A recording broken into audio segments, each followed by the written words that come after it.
14-letna Malija in 11-letna Saša bosta bivanje v Beli hiši podaljšali še za 4 leta.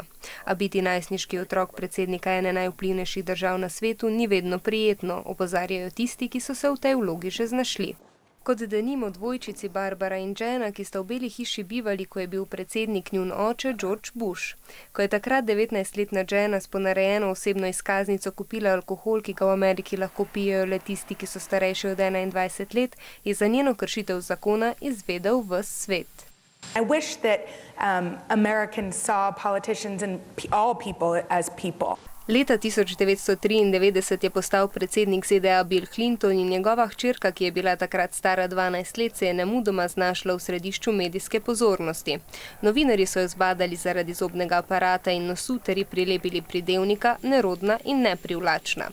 Izkušnje Stephena Forda, ki je bil še najstnik, ko je njegov oče leta 1974 postal predsednik, pa so lepše.